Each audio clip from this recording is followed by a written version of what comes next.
போர் நிறுத்தம் எங்களுக்கு பிடிக்கவில்லை. ஈரான் மீது வன்மத்தை கக்கும் இஸ்ரேல். எங்கள் இலக்குகள் இன்னும் மிச்சம் இருக்கின்றது. முடிந்த பிரச்சனையை மீண்டும் கிளப்பும் நெதன்யாகு.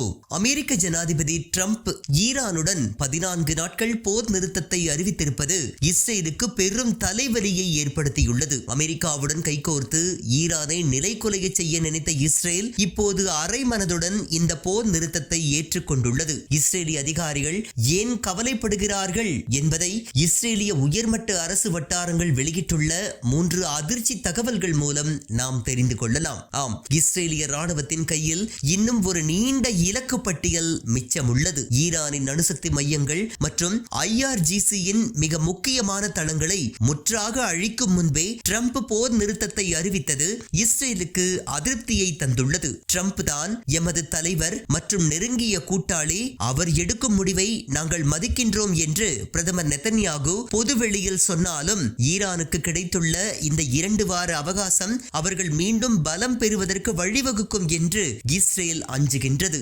ஈரானுடனான போர் நிறுத்தம் லெபனானில் இருக்கும் ஹிஸ்புல்லாவிற்கு எதிரான எங்கள் தாக்குதலை நிறுத்தாது என்பதில் நெதன்யாகு உறுதியாக இருக்கின்றார். ஈரான் மீதான தாக்குதலை நிறுத்தினாலும் எமது எல்லை பாதுகாப்பிற்காக ஹிஸ்புல்லாவை பழிவாங்குவது தொடரும் என்பதே இஸ்ரேலின் தற்போதைய நிலைப்பாடாக உள்ளது. ட்ரம்பின் பேச்சை கேட்டு இஸ்ரேல் 14 நாட்கள் அமைதியாக இருக்குமா அல்லது ஈரானின் ஏதாவது ஒரு சிறு அசைவை சாக்காக மாற்றி இஸ்ரேல் மீண்டும் தாக்குதலை தொடங்குமா என்பதை நாம் பொறுத்திருந்துதான் பார்க்க வேண்டும்.